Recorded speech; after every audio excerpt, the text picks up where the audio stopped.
So, an overbearing group of intimidating Nigerians that were being taught a lot of anti-white rhetoric at the local sports hall. My friend, she moved away from London about 10 or so years ago to get away from this.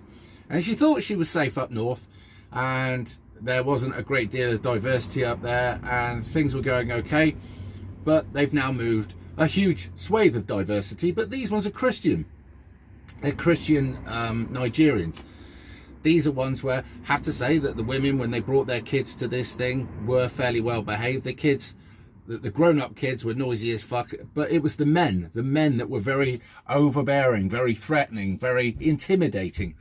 Now, she was there to take her kid to a sport that was there, and usually you get a lot of Muslims there, Muslim men, and that, while she's not overly comfortable with a lot of Muslim men and one or two white women, at the time she could cope with that.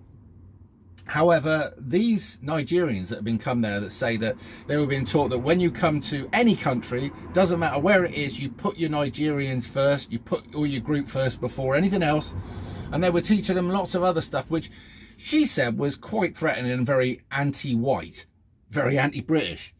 And it was all about, because they've stopped them, one worker comes and then brings loads of their family with, because they stopped that apparently, what they were trying to do was work out more and more ways of how to get more and more of their Nigerians from over there into jobs over here. And they were doing courses about this and how this could happen. But we're always knocking Islam as a group, what it acts like as a group, but these were Christians. But the thing is, there is a difference. There's a difference between every country around the world in its morals, its ethics, its standards, how it portrays itself when it's abroad. And I've got to be honest, sometimes when English people are abroad, they've not exactly portrayed themselves brilliantly. Other times they have. But the problem is, with, say, for Islam, you can go, oh well, it's a cult or whatever, and all the rest of it. But when you're talking about Christians, it gets more awkward then, because, well, they're allegedly your own kind, but there is a difference. The facts of the matter are this. And she said they acted like a pack of, like a vying mob. And I went, right? I said, well, that might be normal where they come from. I said, but it obviously isn't here. And the thing is, and here's the key point, many people moved away from places like Birmingham or London or Bradford or places like that because the writing was on the wall and they didn't feel comfortable and they knew they were in the minority. So they moved away to a predominantly white area. That was their choice. They could do that.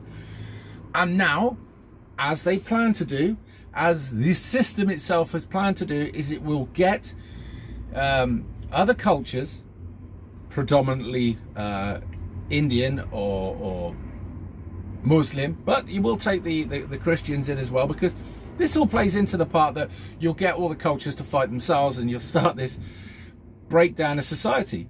But we'll get to that another time.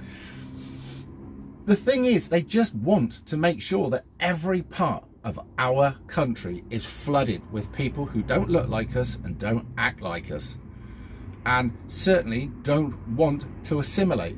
Now, this group have made it quite clear that assimilation wasn't their plan, that dominance wherever they went was their plan, and to raise their numbers to such a part or such a degree that they would have the whip hand. So we can't just keep looking at Islam. You've got to look at people who are from outside Islam that will come as a pack and that will be as dangerous to anybody else purely because their group culture, they don't like you. I mean, they made it quite clear.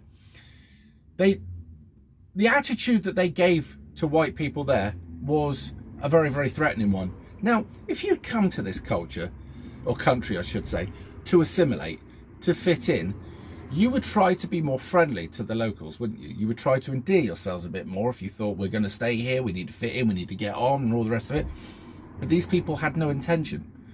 And you could see it in their body language, you could see it the way they portrayed themselves, you could see it in their rhetoric, what they were saying. So this is what you've got to come.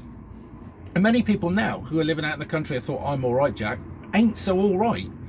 The truth of the matter is that if you haven't experienced diversity as our strength, which is the biggest load of crap I've ever heard, if you haven't heard that or felt it yet, you're going to. into the tiniest recesses of the country, they intend to flood us. Basically, they're going to outbreed us. Now, we've been through this 100 times, so I'm not going to get onto that again. But the facts are this. If you haven't done anything yet, if you haven't thought about the future, if you think I'm all right, Jack, you're not. None of you are. Not one of you. Any one of you people that lived in the city that voted for all of this shit, then when it started going a bit Pete Tong said, oh, fuck it, I'll go to the country and I'll be all right and I'll carry on chatting shit, it'll come for you, all right? And you'll have them live next door to you. They'll have them because they will put them in every part of the community. It doesn't matter what the rent is, okay? Don't think that because we live in an expensive area, we won't get them. You will. And the taxpayer will be funding them. So think about that. So next time you decide you want to go and vote, you might want to think about which way to vote. And you might actually want to think about getting off your ass and doing stuff that's more proactive than just sitting there thinking, well, I'm all right, I'll be dead by the time this actually gets anywhere near this. It's ramping up. It's happening so quick that it will be in your locality within the next 10 years. Now, while you're still young and fit enough to do anything about it, you might want to get off your ass, because in 10 years' time, when you're older and more infirmed, and these people are all around you, right, and they're running your neighborhood, you won't be able to do anything then. So, there you go. Anyway, there it is. Had a little break, but I'm back. If you like the content I'm making and you want to support my work, here's a few links in the description, but only if you can afford it. Thanks a lot, and I'll see you on the next one.